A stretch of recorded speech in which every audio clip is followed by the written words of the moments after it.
ఇప్పుడు ఈ పాట ఒక భక్తుని ద్వారా రాయించినాడు. మీరు ఏ బొక్కలో దాపెట్టుకున్నా దేవునికి కావాల్సిన వాళ్ళు కాబట్టి మీరు రావాల్సిందే, అందుకే విడువని నిన్ను అంటున్నాడు దేవుడు అని పాట అంటాడు. కాబట్టి దేవుడు ఏదైనా కూడా తన ఏర్పాట్లో మనం ఉన్నామంటే ఖచ్చితంగా నువ్వు ఎక్కడున్నా ఏ పరిస్థితుల్లో ఉన్నా దేవుడే నిన్ను విడువడు. అది గుర్తించాలి. అపోస్తుల కార్యము 16వ అధ్యాయము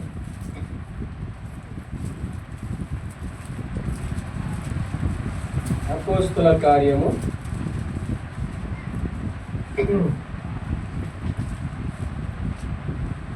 ఇంత తెలిసిన భాగమే మరొకసారి దేవుని యొక్క 16, 30, 31 వచనాలు కలిసి చదువుకుందాం.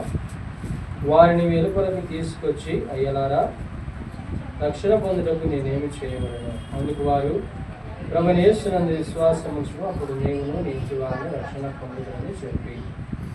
ప్రేమ నమ్మకం గల పరలోకపు తండ్రి, ఇంతవరకు పాటల్లో మహిమ పొందినారు. నేను నీ లేఖన భాగాలను మేము ధ్యానం చేస్తుండగా నీ ఆత్మ నడిపింపును దయచేయండి అయ్యా. నీ మెలడని స్వరాన్ని పరమందు నుంచి వినిపించి అయ్యా, వచ్చిన వారు, మైక్లో వింటున్న వారు, యూట్యూబ్లో చూస్తున్న వారిని దర్శించండి. ఆత్మీయ బలహీనలు బలపడడానికి, రక్షణ లేని వారు రక్షణ పొందడానికి సాయం చేయండి. నన్ను నీ శిలువ చాటును మరుగుపరిచి నీ మెలడని స్వరాన్ని వినిపించండి. మీరు మాత్రమే మహిమ పొందండి. యేసు నామములో ప్రార్థించి అడుగుతున్నాం తండ్రి. ఈరోజు మనం తెలుసుకోబోతున్నటువంటి వ్యక్తి ఎవరంటే జైలర్ గురించి తెలుసుకుంటున్నాం. ఎవరు? జైలర్ అంటే చెరసాల నాయకుడు అని. ఇంగ్లీష్లో జైలర్ అంటారు, తెలుగులోనేమో చెరసాల నాయకుడు అంటారు.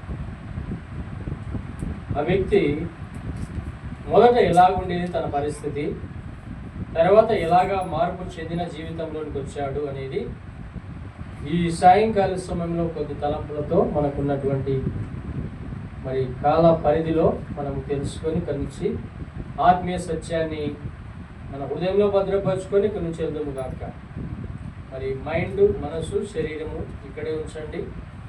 బయటి కార్యక్రమాలపైన ఏది ఉంచొద్దని దేవుని వాక్యం వచ్చినప్పుడు దేవుడు మనతో మాట్లాడే సమయం ఉంది.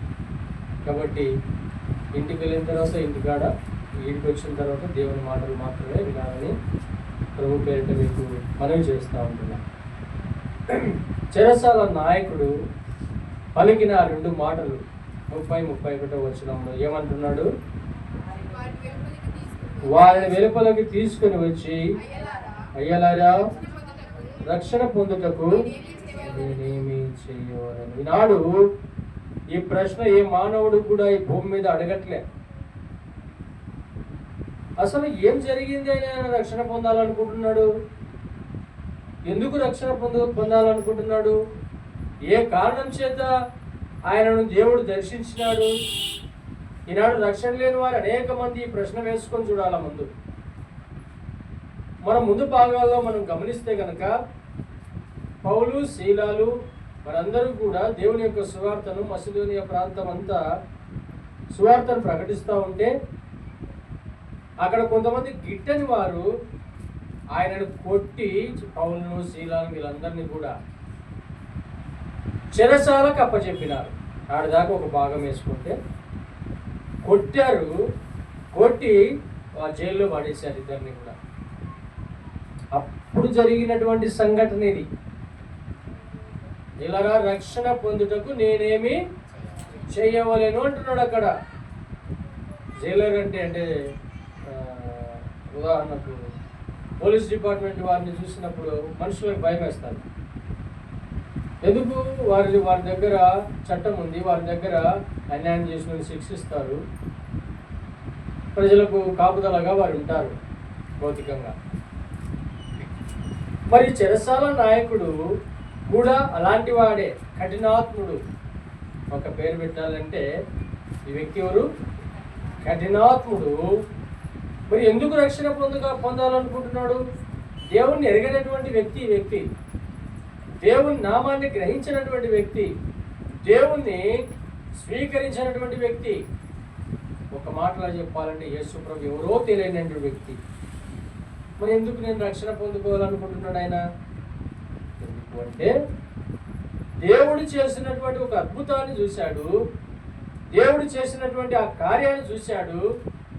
అప్పుడు తన జీవితంలో తను మార్పు చెందినటువంటి స్థితిలోనికి రాగలుగుతూ వచ్చాడు. అదేంటనేది 1 by 1 మనం ఇప్పుడు పరిగెత్తడానికి ప్రయత్నం చేద్దాం. మొట్టమొదటిగా ఇతనిలో ఉన్నటువంటి కఠినుడు అని చెప్తున్నాం కదా. ఎలాంటి కఠినుడు అనేది మనం ఒకసారి గమనిస్తే 25వ వచనం ఒకసారి చదవమ్మా. 25 కాదు, దానికంటే ముందు కూడా 23 చదవమ్మా. వారు చాలా దెబ్బలు కొట్టి వారిని చెరసాలలో వేసి భద్రముగా కనిపెట్టవాలని. ఎవరిని అంటే పౌలు శీలలను దెబ్బలు కొట్టినారంట. కొట్టిన తర్వాత ఆ చెరసాల నాయకునికి అప్పచెప్పి ఏం చెప్తున్నారంటే, అయ్యా ఈ వ్యక్తులను మీరు ఏం చేయాలంటే కనిపెట్టాలా, భద్రంగా కనిపెట్టాలా. చెరసాలలో జైల్లో చెరసాల అధికారులు కనుక భద్రంగా కనిపెట్టకపోతే ఏమవుతుందమ్మా? ఆ గోడ ఒకరు, ఈ గోడ ఒకరు దుంది అడ్రస్ ఉండదు ఇంకా ఖైదీలు కదా. కానీ మరి వీరు ఖైదీలు కాదాడ, దేవుని యొక్క సువార్తను ప్రకటిస్తూ ఉంటే అక్కడికి వారిని పాపం కొట్టారంట. కొట్టి చెరసాలలో వేసి ఆ నాయకునికి, ఆ యొక్క కఠినాత్ముడైనటువంటి ఈ చెరసాల నాయకునికి అంటే జైలర్కి అప్పచెప్పారు. ఈ కఠినుడైనటువంటి జైలర్కి, జాగ్రత్త సుమా వీళ్ళని ఈ చెరసాలలో బంధించు అని చెప్తే 24 చదవమ్మా. అతడు అట్టి ఆజ్ఞను పొంది వారిని ఒక నిమిషం ఆగుతుంది. ఏం చేసినాడంట? వారిని లోపలికి త్రోసేసినాడంట. ఇలాగా త్రొయ్యటం వేరు, రెండమ్మ అని చెప్పడం వేరు, అంతేనా? ఇప్పుడు మనం వస్తుంటే ఆ తలుపు దగ్గర ఎవరైనా నిలబడేది గురించి అంటే ఏమవుతాం? కింద పడవచ్చు, కదలిడవచ్చు, దెబ్బ తాకొచ్చు కదా. కానీ ఈ పౌలు శీలను ఈ వ్యక్తి ఏం చేసినాడు? త్రోసేసినాడంట లోపలికి. చూడరా మీరు లోపలికి. ఎంత కఠినుడో చూడండి ఒకసారి. ఎంత కఠినుడు అంటే తనకిచ్చారు ఆజ్ఞ, అంతే, మీరు తను కనిపెట్టామని. అంతేగాని నువ్వు లోపలికి పిలుచుకొని పోయి మత్సంగా నీకు ఇచ్చిన అధికారాన్ని నువ్వు వాడుకోవచ్చు. కానీ దేవుని పిల్లలను, దేవుని ప్రజలను ఆ వ్యక్తి ఏం చేసినాడంట అంటే త్రోసేసినాడంట. ఎంత కఠినుడు చూడండి. అంటే వాళ్ళకు ఉన్నటువంటి స్వభావం అలాంటిది. ఈనాడు క్రైస్తవ సమాజంపై జరుగుతున్న దాడులు, ప్రయత్నాలు అన్నీ కూడా ఇవే. క్రైస్తవులను చురుకన్న భాగంతో చూస్తూ ఉన్నారు. క్రైస్తవులు అంటే ఇటని వారు ఏదో రకంగా ఏదో చేయాలని చూస్తున్నారు. కానీ క్రైస్తవత్వాన్ని రూపుమాపడం ప్రపంచంలో ఏ వనితరం కాదు. ఇది ఓపెన్ ఛాలెంజ్. ఎందుకంటే ఆనాడు యేసు ప్రభు వారు వచ్చి పోయిన తర్వాత నుంచి కూడా ఈ దాడులు జరుగుతూనే ఉన్నాయి. ఒక్కరు కాదు, ఇద్దరు కాదు, కోట్ల మంది క్రీస్తు కొరకు నిలబడేవారు ఉద్భవిస్తూనే ఉన్నారు. కాబట్టి కఠినులు ఎంతమంది ఉన్నా, ఏం ఆలోచన చేసినా క్రైస్తవ సమాజాన్ని ఎవరు కూడా రూపమాపలేరు. ఎందుకంటే ఇది సత్యం కాబట్టి.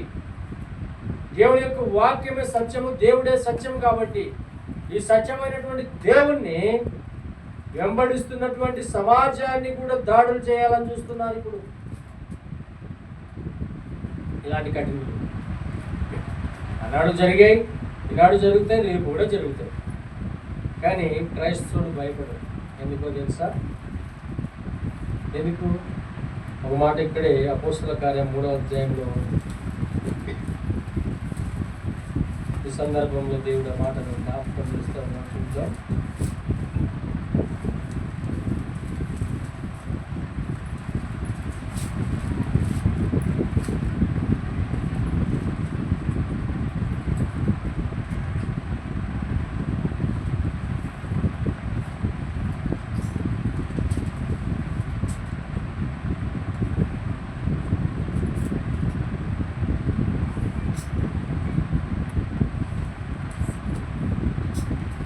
నాలుగవ అధ్యాయము 13వ వచనం. అపోస్తల కార్యము 4వ అధ్యాయము. వారు పేతురు యోహానుల ధైర్యమును చూచినప్పుడు వారు విద్యలేని పామరులను గ్రహించి ఆశ్చర్యపడి వారు ఎవరితో ఉన్నారంట?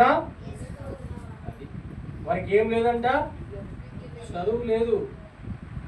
కానీ వారు ఏం గ్రహించినారంటే వీరు యేసుతో కూడా ఉన్నవారు, యేసును వెంబడించిన వారు. ఇంకొక చోట రాయబడింది ఇదే అపోస్తలుల కార్యంలో, భూలోకమును తలక్రిందులు చేసిన వారు వీరే. యేసుతో ఉంటే మనకు అలాంటి శక్తులు వస్తాయి. యేసు ప్రభుతో ఉంటే మనకు అలాంటి బలం వస్తుంది. యేసుతో ఉంటే మనకు అలాంటి శక్తిని దేవుడు మనకి ఇస్తాడు. చూసిన వాళ్ళకి మనం తేలిక కనపడవచ్చు, తిక్కోలా కనపడవచ్చు, మనం ఎవరూ లేనట్టుగా కనపడవచ్చు. కానీ దేవుడు వారిలోనే దేవుని శక్తిని ఇస్తాడు. ఎప్పుడు నువ్వు యేసుతో నడిచినప్పుడు, యేసు నీతో నడిచినప్పుడు, నీ ముందున్నటువంటి సవాళ్ళు ఎవడైనా సరే, వాడు ఎవరైనా సరే, నేను చులకనగా చూసేవాడు ఏం గ్రహించాలో తెలుసా? అయ్యా వాళ్ళు యేసు ప్రభుతో ఉన్నారో వాళ్ళతో మనము పెట్టుకోకూడదు.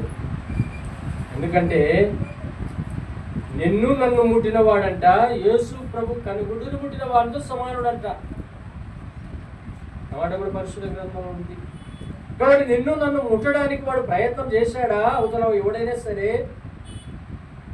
దేవుడు ఖచ్చితంగా వారి పట్ల మరి ఎంతో వ్యతిరేకంగా ఉంటాడు.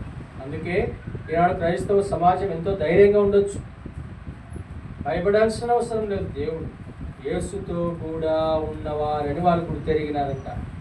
మరి నీ సంగతి ఏంటి? యేసుతో ఉన్నావా? అసలు యేసు ప్రభు నీతో ఉన్నాడా? ఉన్న అనుభవం నీకు ఉందా? ఏదో వచ్చిపోతున్నామా? ఇప్పుడు చేసినాక ఏం చేసినాడమ్మా అతను? అపోస్తలుల కార్యము 16వ అధ్యాయము, వారి కాళ్ళకు బోండా వేసి, అంటే పేడీలు వేసినాడట కాళ్ళకి. ఏం వేసినాడు అంటే వాళ్ళు నడవకుండా, వాళ్ళు పరిగెత్తకుండా, వాళ్ళు ఎక్కడికి లేచిపోకుండా ఏం చేసినారు? 2 కాళ్ళకు పేడీలు వేసేసినారు. ఎంత కఠినంలో చూడండి. ముందు తోసేసినాడు, తర్వాత వాళ్ళు కదలకుండా, అంటే వాళ్ళలో ఉన్న కఠినమైనటువంటి మనస్సుల గురించి ఇప్పుడు మనం మాట్లాడుకుంటున్నాం. అలాంటి వాడు దేవుని ఎందుకు రక్షణ కావాలని కోరుకున్నాడో ఇప్పుడు ఇవన్నీ చూడాలి మనం కదా. బోండా వేసి బిగించాడట. ఎంత ఘోరం చేశాడు వాడు. పౌలు శీలాలను బోండా వేసి బిగించిన వ్యక్తి. తర్వాత ఏం జరిగింది చదువమ్మా. అయితే మధ్యరాత్రి వేళ పౌలును శీలయు దేవునికి ప్రార్థించుచు ఖైదీలు వినుచుండిరి. అప్పుడు అకస్మాత్తుగా మహాభూకంపము కలిగెను. చెరసాల పునాదులు అదిరేను. వెంటనే తలుపులన్నీ తెచ్చుకునేను. అందరి బంధకములు కూడాను. ఒక మాట, ఇప్పుడు ఒక ఇనుప గొలుసు తెచ్చుకుందాం. ఎవరికి కట్టేద్దాం? జస్వంత్ కానీ కట్టేద్దాం. తీట చేయకుండా తాళం వేసేసి పెడతాం. అది తాళము తీస్తే వస్తుందా, లేకపోతే వానికి వాడే ఊడబెరుకుంటాడు? దానికి తాళం తీస్తే వస్తుంది. ఆ తాళం ఏడుంది?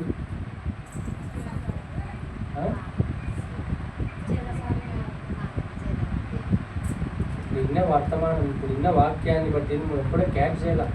ఆ తాళానికి ఏం పేరంటే ప్రార్థన. అర్థమైందా?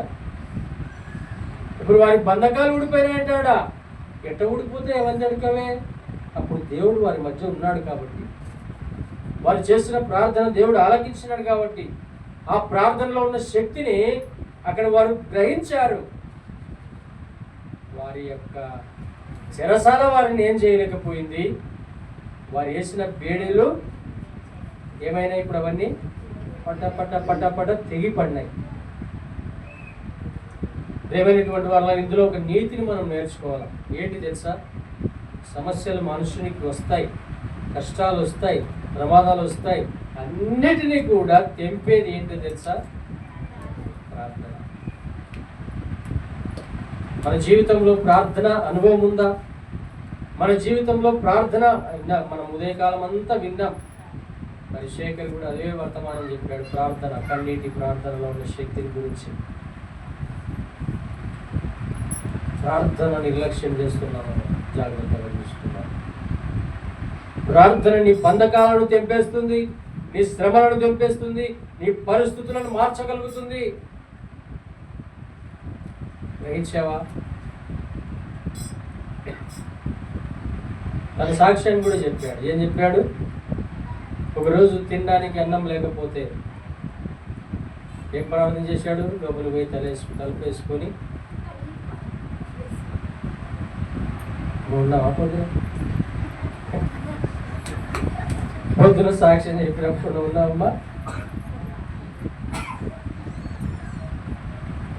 ఏం చెప్పాడు? ప్రభు, నాకు ఆకలి అవుతుంది, నేను ఎవరిని అడిగాను, అడిగితే ఇచ్చేవాళ్ళు ఉన్నారు, కానీ ఒక వాక్యాన్ని ఎత్తి పట్టుకున్నాడు. ఆకాశ పక్షులను చూడి అవి విత్తవు పోయేవు, వాటిని పోషించిన దేవుడవు, వాటికంటే శ్రేష్ఠులైన నిన్ను పోషించలేవు అని వాక్యం చెప్తున్నాను. మరి నాకు ఇప్పుడు ఆహారం లేదు, ఆహారం. ఏం చేసినాడు? ఏం జరిగింది?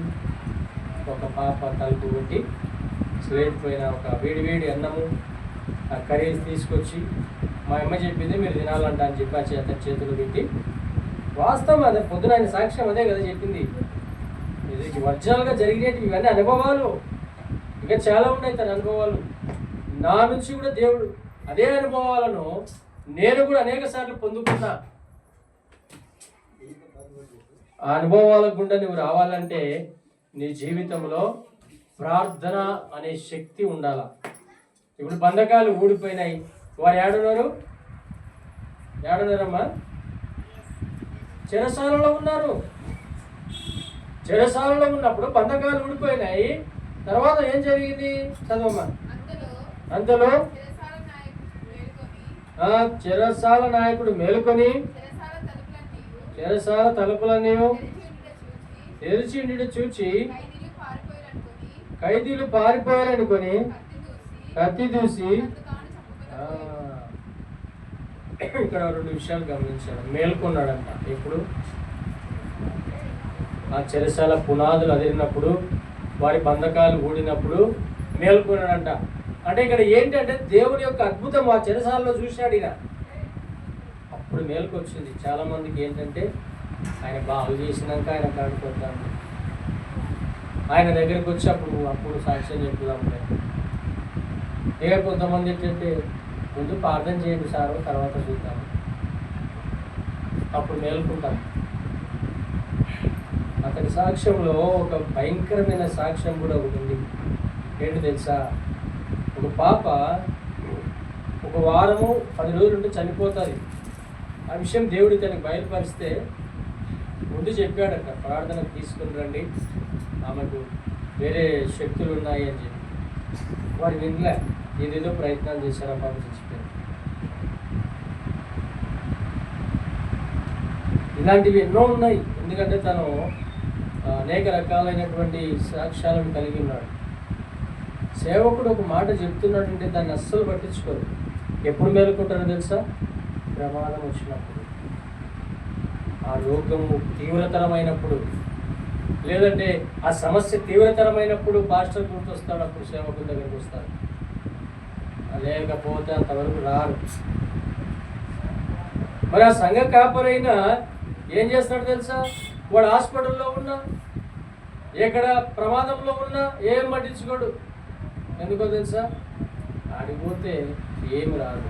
ఉన్నోని ఇంటికి పోతే డబ్బు వస్తుంది. ఇట్లాంటి సేవకు తయారైనా కాదు. పోయి ప్రార్థన చేద్దాము, వానికి మేలుపరంగా వానికి ప్రోత్సహిద్దాము, వాడిని ఆదరిద్దాము అనేవారు లేరు. ఇప్పుడు ఈ వ్యక్తి కూడా మేలుకొన్నాడంట. ఎప్పుడు మేలుకొన్నాడంటే దేవుని కార్యం చూసినప్పుడు మేలుకొన్నాడు. మీరైతే అలా చేయొద్దండి. దేవుని కార్యం మీ జీవితంలో జరగాలంటే దేవుని సన్నిధిని నువ్వు అనుభవించాలా, దేవుని యొక్క ప్రార్థనలో నువ్వు ఉండాలా, దేవుని యొక్క శక్తితో నువ్వు నింపబడాలా. అది అప్పుడు నువ్వు ఇంకా గొప్ప కార్యాలు చూడగలుగుతావు. దేవుని మందిరంలో కూర్చునే ఆసక్తి ఉండదు, దేవుని సన్నిధిని అనుభవించే ఆసక్తి ఉండదు, ప్రార్థన ఉండదు. ఉదయం లేచిన నుంచి రాత్రి వరకు టీవీ ముందైనా కూర్చుంటాం, కానీ దేవుని సన్నిధికి రావడానికి ఏమాత్రం ఇష్టపడం. ఇప్పుడు ఆ వ్యక్తి 2వ ప్రమాదం ఏంటో తెలుసా? అందరూ పారిపోయి ఉంటారు. ఇంకా ఆ చెరసాలలో నుంచి పారిపోయి ఉంటారు. నా ఉద్యోగం పోతుంది, నా ఉద్యోగం పోతే నా భార్య పిల్లలు అనాథలు అయిపోతారు, ఇంకా నేను బ్రతికెందుకు అని చెప్పి కత్తి తీసుకొని పొడుచుకొని ఇక పోయినాడమ్మ. ఎవరు? చెరసాల నాయకుడు. కత్తి తీసుకొని తాను పొడుచుకోనికపోతే జరిగిన సంఘటన చదువు. అప్పుడు పౌలు, నువ్వు ఏ హానియో చేసుకునవద్దు, మేమందరము ఇక్కడనే ఉన్నామని బిగ్గరగా చెప్పాను. ఇక్కడ ఇంకొక లాజిక్ మనం ఆలోచన చేయాలి. ఇప్పుడు నేను జస్వంత్ గారిని 2 ఏళ్ళు కొట్టి బయటికి పంపించేసాను. కొంచెంసేపు వరకు వాడు నా మీద నన్ను కొట్టాను కదా. అవసరమైతే ఒకవేళ పెద్దోళ్ళు అయితే అది మనసులోనే పెట్టుకుంటారు, పెట్టుకొని సమయం కాదు నేను చెప్తాను. అవునా కాదా? సమయం వచ్చినప్పుడు నీ కథ చెప్తామ్మా. నేను సురేష్ అంతేనా? మనం కొడితే వాని కోసం మనం కూడా ఎదురు చూస్తాం. నీ సమయం వచ్చినప్పుడు నేను చెప్తలేను. ఇప్పుడు పేతురు ఈ శీలాలు ముందు తోసేసినారు, కొట్టినారు, చెరసాలలో వేసినారు. మీరేం చేయాలా? వాడు చచ్చిపోతుంటే సావాలి అవునా? కానీ మీరేం చేసినారు? అయ్యా నువ్వు ఏమాని చేసుకోవద్దు, అయ్యా వెయిట్ చేయి. అంటే దేవుని ప్రేమను వాళ్ళు కనపరిచారు అక్కడ. ఎందుకు?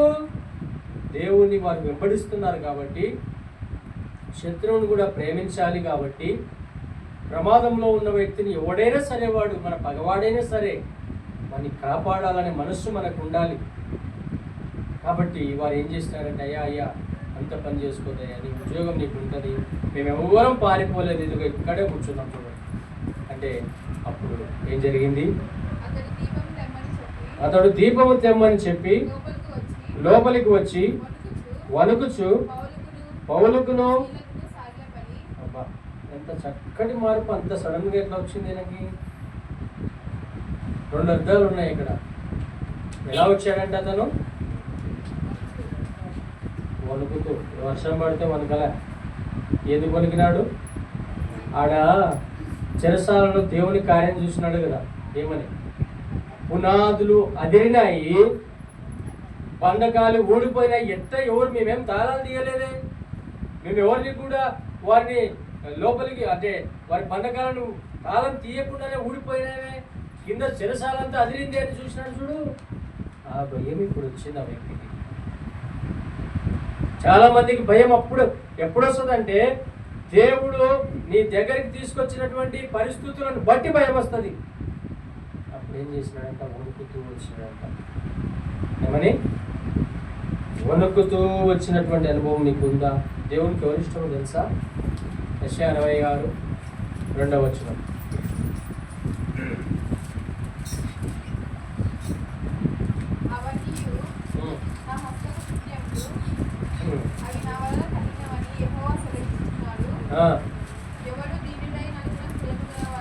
ఎవడు దీనుడై నలిగిన హృదయం గలవాడే నా మాటలు విని ఏం చేయాలంట? వణుకుచుండును. వారిని ఏం చేసినాడంటే ఆయన దృష్టించినాను. వచ్చిందేమమ్మా? ఏం చేయమంటున్నాడు? ముందు మనము నలిగిన హృదయం గలవారంగా ఉండాలంటే, అలిగి మణిగినటువంటి జీవితాన్ని దేవుని కొరకు జీవించే వారముగా మనం ఉంటూ ఏం చేయమన్నాడు? వణకమన్నాడు. దేవుడు అంటే మనం వణుకుతున్నామా?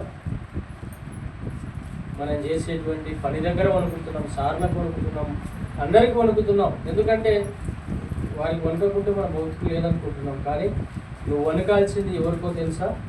దేవుడికి. నువ్వు ఈయనకు వణికి చూడు, ఈయన వారిని వణికించకుంటే చూడు. నువ్వు చాలా మంది అవుతావు.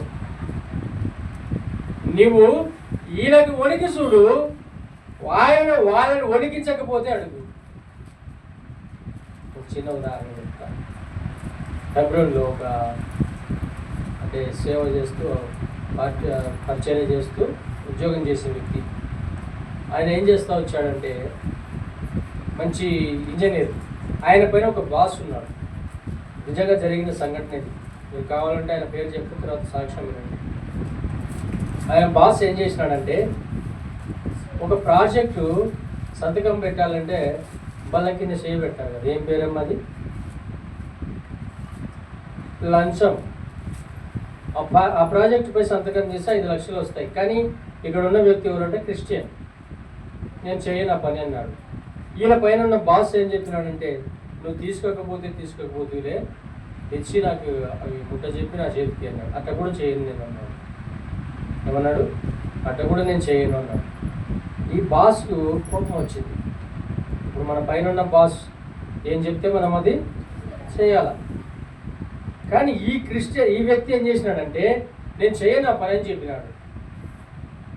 అతనికి ఈ వ్యక్తిపై చాలా కోపం వచ్చింది. కొన్ని రోజులు చూసి తన ఛాంబర్లోకి పిలుచుకొని ఆ స్టాఫ్ అంతా పిలుచుకున్నాడంట.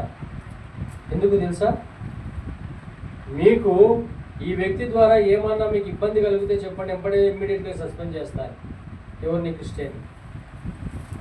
సరే సార్ అని వారు వెళ్ళిపోయిన తర్వాత ఆయన అయితే ఏం చేయలేకపోయినాడు. కానీ దేవునికి భయముతో వణుకుతో ఉన్నటువంటి ఈ వ్యక్తిని దేవుడు చూసి ఆ వ్యక్తిని ఏదో కేసులో ఇరికించి సస్పెండ్ ఆ వ్యక్తిని చేసినాడు. ఇప్పుడు చెప్పండి, దేవునికి వణికితే మనల్ని వణికించిన వాళ్ళని దేవుడు వణికిస్తాడా లేదా? ఇంకొక సందర్భంలో ఆదివారం ఈ వ్యక్తి చర్చికి పోతాడని తెలుసు. వినాలమ్మ, జాగ్రత్త, నిజంగా జరిగింది. నేను యూట్యూబ్లో మీరు ఇంటికి పోయి ఆయన పేరు చెప్తా, పెట్టి చూసుకోండి. ఆదివారం ఈ వ్యక్తి చర్చికి పోతాడని తెలిసి తన బాస్ తెలుసుకొని ఏ వ్యక్తి చెప్పినా నేను ఆదివారం చర్చికి పోవాలని తీర్మానించుకున్నాడు ఈ వ్యక్తి. స్వార్థ వాక్యం కూడా చెప్తుంటాడు. కావాల్సిన ఆ వ్యక్తిని పిలిచి ఏమైపోయినాడు తెలుసా? నువ్వు రేపు ఆదివారము శ్రీశైలం డ్యామ్ దగ్గర మరి విజిట్ చేసి రావాలన్నాడు. నేను పోను సార్ అన్నాడు.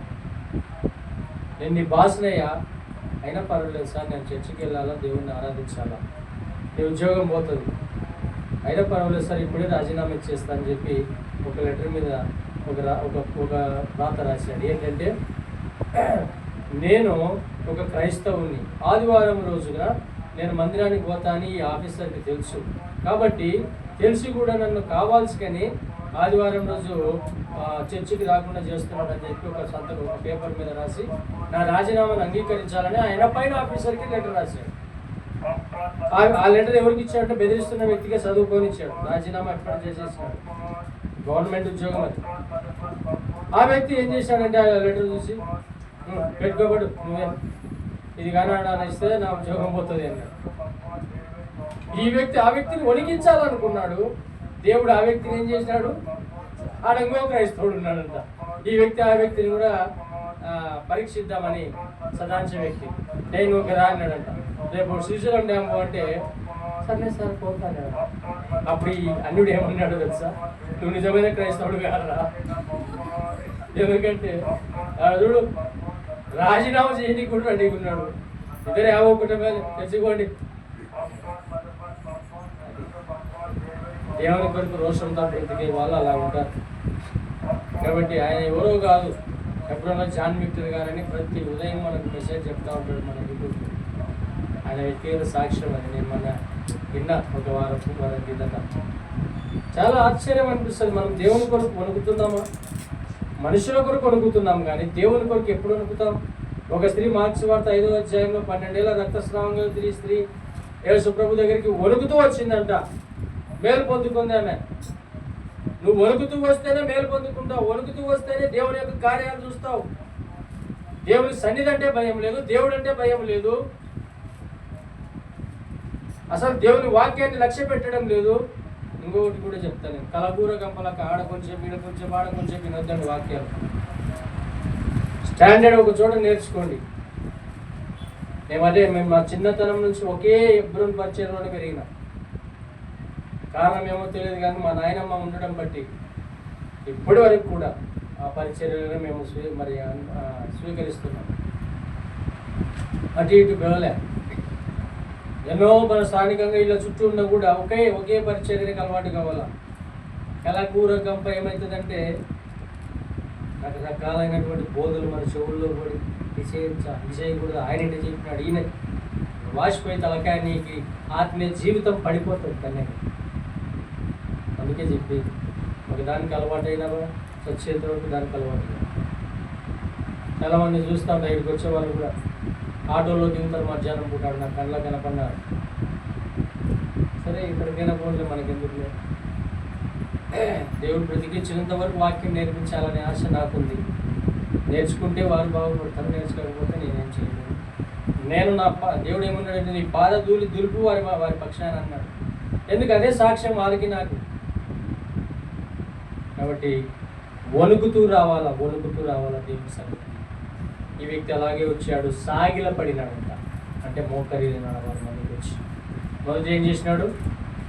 తోసేసినాడు. ఇప్పుడు సాగిల పడిన అనుభవంలోనికి ఎవడు తెచ్చినాడు? దేవుడు తీసుకొచ్చినాడు. ఏమంటున్నాడు తర్వాత? వారిని వెలుపలకి తీసుకొని వచ్చి, అయ్యేలా పిలుపులో మార్పు వచ్చింది చూసారా? ముందేమనింటాడు? ఏమనింటాడు?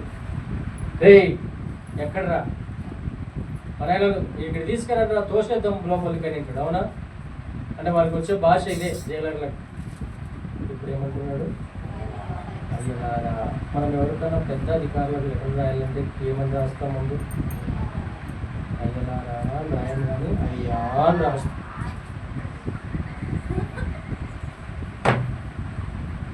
ఏం నచ్చింది అమ్మా? ఏమని రాస్తాం? అరే ఉదాహరణకు కలెక్టర్కి అనుకో, అంటే నేనే చాలా మందికి రాసిచ్చిన. ఏమని? అది ఒక రెస్పెక్టబుల్ వర్డ్ అనమాట. వాళ్ళని గౌరవిస్తున్నట్టు అయ్యా అని రాసి కింద మన విన్నపాన్ని వాళ్ళకి విన్నవిస్తాం. కాబట్టి ఇప్పుడు ఏమంటున్నాడు ఈ వ్యక్తి? పిలుపులో మార్పు వచ్చింది చూసారా? ముందు వణికినాడు, రెండోది సాగిలపడినాడు, మూడోది పిలుపులో. ఎవరి వ్యక్తి అంటే చెరసాల నాయకుడు, కఠినుడు, తోసిన వ్యక్తి, కాళ్ళకు చేతులకు వేడిలేసిన వ్యక్తి. ఇంత మార్ప ఎప్పుడు వచ్చింది? దేవుని కార్యాన్ని కళ్ళారా చూసినప్పుడు. తర్వాత రక్షణ పొందుటకు. ఇప్పుడు అర్థమైందా ఈ మాట ఎందుకు చెప్పాడో? ముందు చదివించాను. రక్షణ పొందుటకు నేనేమి ఎందుకో తెలుసా? దేవుని కార్యాన్ని నేను చెరసాలలో చూశాను. నువ్వు నమ్మే దేవుడు గొప్ప దేవుడు అంటగా, నువ్వు నమ్మే దేవుడు మరి పాపులను క్షమిస్తాడంటగా, నువ్వు నమ్మే దేవుడు ఇదిగో కఠినలను కూడా మార్చగలుగుతాడంటగా, వేగాటాడటలను కూడా మారుస్తాడు, త్రాగుబోతులను మారుస్తాడు, సమస్తమైనటువంటి విధమైన మనుషులను మార్చే శక్తి క్రీస్తు శక్తిలో ఉంది. ఈనాడు మీరు గమనించండి, ప్రపంచవ్యాప్తంగా కూడా క్రైస్తవుడిగా వాడు క్రైస్తవంలోనికి వచ్చినాడంటే ఎవడు కూడా వ్యక్తికి బలవంతంగా డబ్బిచ్చి మార్చరు. వాని హృదయాన్ని దేవునికి ఇచ్చి వాడు మార్చుకుంటాడు తప్ప ఎవడు డబ్బిచ్చి మార్చేది కాదు. డబ్బిచ్చి మారేది ఇంకొక జాతి, ఇంకొకరు.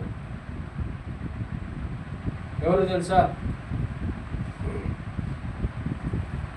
సెలక్షన్ల టైంలో వాళ్ళ దగ్గర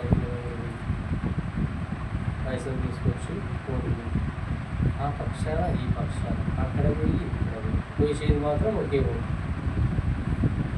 వారు. కానీ మన దేవుడు అలాంటి వాడు కాదు. మన దేవుడు ఎవరో తెలుసా? జీవము కలిగిన దేవుడు. అందుకే ఈ వ్యక్తి వణుకుతూ వచ్చాడు, సాగిల పడినటువంటి అనుభవంలోనికి వచ్చాడు.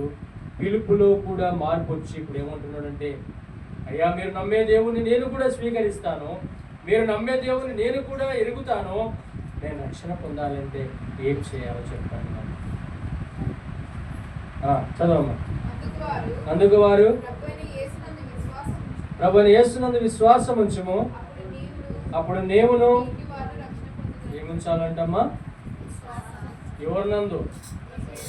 లోకం పైన, కాళ్ళ కట్టే తాళ్ళ పైన, మొలతాడు కట్టే మంత్రాల పైన, ఏటిపైన విశ్వాసం ఉంచమంటున్నాడు? యేసు ప్రభునందు విశ్వాసం ఉంచమంటున్నాడు. ఎందుకంటే అనేకుల్ని ఆయన భూమి మీద ఉన్నప్పుడు గమనించినాడు.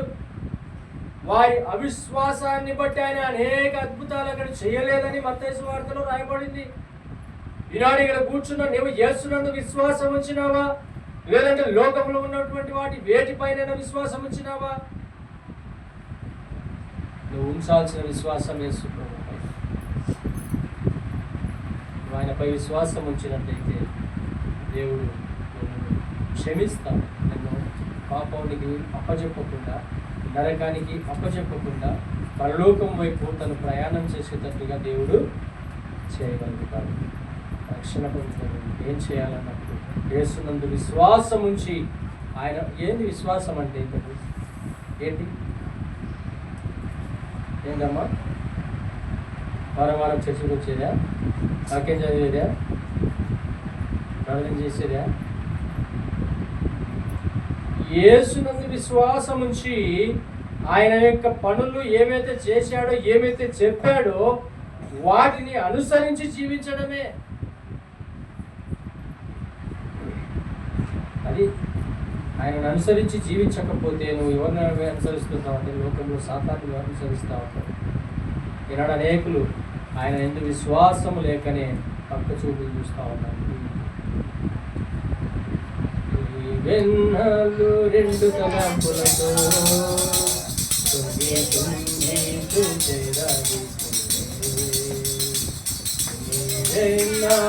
రెండు తలంపులతో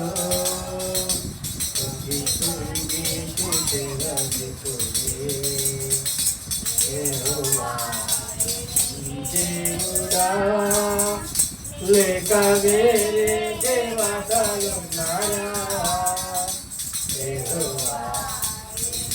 దేవుడా లేక వేరే దేవతలున్నారా? మీరెన్నళ్ళు రెండు తలంపులతో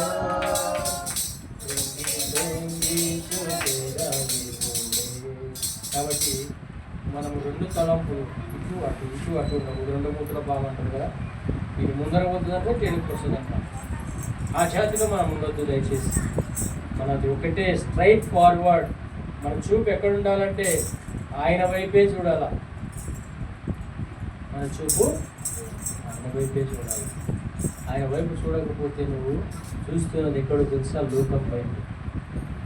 వాక్యంలో రాయబడింది ఎబ్రీ పత్రికలో మనము ఆయన వైపు చూసి నడవాలని రాయబడింది అక్కడ.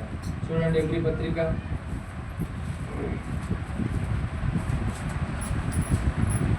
9వ వాక్యాలు ఉండేది ఎందుకంటే మనల్ని సరిచేయడానికే. మనల్ని సరిచేసి ఆ యొక్క దేవుని యొక్క సత్యంలో నిన్ను నడిపించడానికే.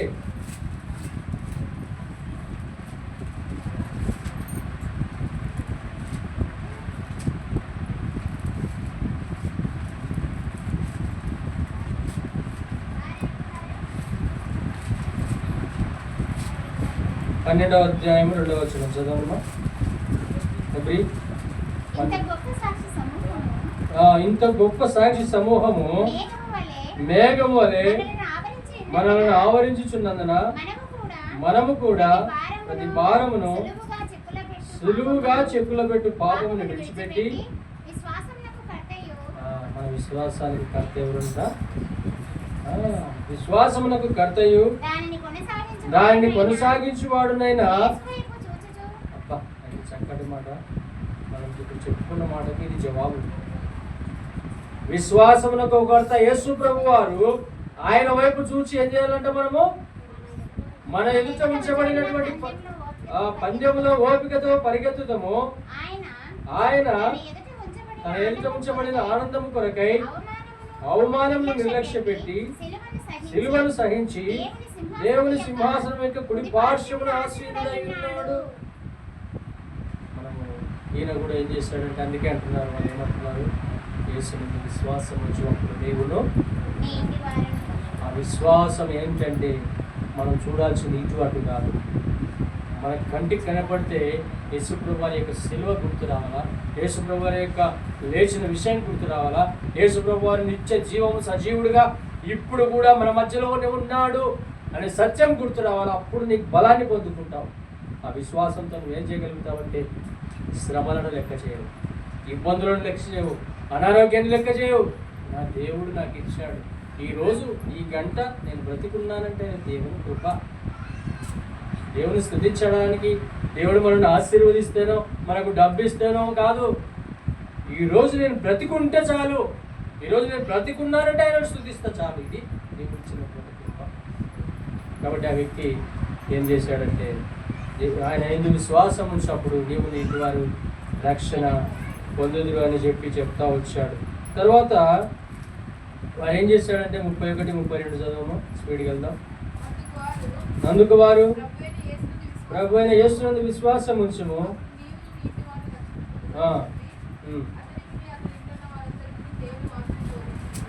ఏం చేశాడంటే ఈ వ్యక్తి తను మాత్రమే కాదు తన కుటుంబంతో దేవుని వాక్యాన్ని విన్నాడు.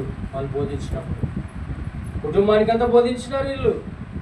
అప్పుడు వారందరూ కలిసి దేవుని వాక్యాన్ని చక్కగా వింటున్నారంట. వారి కుటుంబం మొదట నేనేం చేయాలో రక్షణ పొందుటకు అన్నాడు. ఇప్పుడు కుటుంబాన్ని కూడా తెచ్చి వాక్యం దగ్గర కూర్చోబెట్టాడు. మనం ఎంతమంది ఈ విషయంలో నిర్లక్ష్యంగా ఉన్నాం. మన కుటుంబాన్ని కట్టుకునేటువంటి స్థితి మనకు లేకపోతే ఎంత ప్రమాదంలో మన వారిని మనం నెట్టేస్తున్నామో తెలుసా? వారి ఏదో దేవుని వాక్యం లేదు, వారి యొక్క దేవుని యొక్క విశ్వాసం లేదు, దేవుని వైపు చూసేటువంటి అలవాటు వారికి లేదు. నువ్వు చూస్తున్నావు, నువ్వు వింటున్నావు, మంచిదే.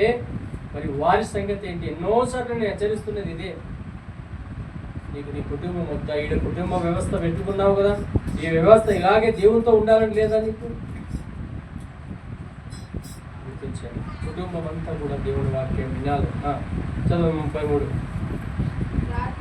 రాత్రి ఆ గడిలోనే అతడు వారిని తీసుకొని వచ్చి చూసాను ఎంత మార్పు. కొట్టిన వ్యక్తులే, దోసేసిన వ్యక్తులే, వేడి లేచిన వ్యక్తినే ఇప్పుడు ఏం చేస్తున్నారు? వారిని బయటకు తెచ్చి వాళ్ళ గాయాలు కడుగుతున్నాడంట. వెంటనే అతడును వెంటనే ఆలస్యం చేయలేక, ఎందుకంటే దేవుని కార్యం చూస్తున్నాడు కాబట్టి వెంటనే బాప్తిసం తీసుకున్నాడంట. కొంతమందిని అడిగినప్పుడు ఈ సంవత్సరం తీసుకుంటాను, సంవత్సరం తీసుకుంటాను. రేపు నువ్వు ఉంటావా లేదా, నేను ఉంటానా లేదా తెలియదు. మనకి గ్యారెంటీ లేదు. దేవుడు నీతో మాట్లాడుతున్నప్పుడు ఎందుకు నిర్లక్ష్యం చేస్తున్నావు? ఎందుకు నిర్లక్ష్యం చేస్తున్నావు అంటే నువ్వు సాతాను యొక్క మార్గంలో ప్రయాణం చేసి నరకానికి పోవడానికి నువ్వు టికెట్ సిద్ధం చేసుకుంటున్నావు అంతే. నిజంగా నువ్వు దేవునితో విశ్వసించి దేవుని యొక్క నమ్మితే ఈ చెరసాల నాయకుడు ఆలస్యం చేయలే, వెంటనే బాప్తిసం అనుభవంలోకి పోయాడు. నీకుందా అనుభవం? ఆలస్యం చేస్తావు.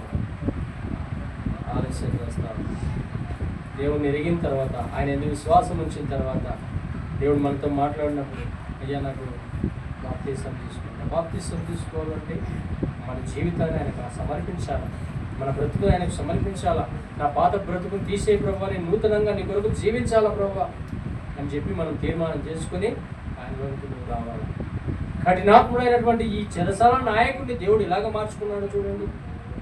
వెంటనే బాప్తిసం తీసుకున్నాడు. తర్వాత 34. మరియు ఆ ఇంటికి తోడుకొని వచ్చి భోజనము పెట్టి దేవుని యందు విశ్వాసం ఉంచిన వాడై ఏం చేసినాడంట? ఇంట్లోనికి తీసుకొచ్చాడంట వారిని. అయ్యా పూజ చేయండి అయ్యా, పూజ చేయండి అయ్యా అని చెప్పాడు. మీకు వారందరితో కూడా ఆయన యేసునందు విశ్వాసం ఉంచి ఆనందించినాడంట. ఎక్కడ? యేసులో ఆనందించినాడు. వారి మధ్యలో ఉండి దేవుని స్తుతించినాడు. ఎంతో కఠినాత్ముడిని దేవుడు ఈ రీతిగా మార్చుకుంటే నిన్ను మార్చలేడా? దేవుడు నువ్వు ఆయన హృదయం ఇస్తే ఆయన మార్చలేడా? లేదా నేను దేవుని కార్యం చూసినాకనే మారుతంటే నీ కానీ ప్రమాదం రావచ్చేమో, పరిస్థితులు నీ చేజారిపోవచ్చేమో. ఎప్పుడు ఏం జరుగుతుందో ఈ భూమి మీద ఎవడు కూడా చెప్పలేడు. పరిస్థితులు అన్నీ సకల మంది సవ్యంగా ఉన్నప్పుడే, అన్నీ బాగా జరుగుతున్నాయన్నప్పుడే నీ హృదయం దేవునికి ఇచ్చి దేవునితో నువ్వు ఆనందించాలని దేవుడు కోరుతున్నాడు. ఈ వ్యక్తి సచ్చే వ్యక్తిని పౌలు కాపాడాడు కేవలం దేవుని ప్రేమ ద్వారా. ఈనాడు అనేక మంది మృతమైన స్థితిలో ఉంటున్నారు, దేవుని ఎరగని స్థితిలో ఉంటున్నారు, లోక సంబంధమైన కార్యాల్లో మునిగిపోతూ ఉన్నారు.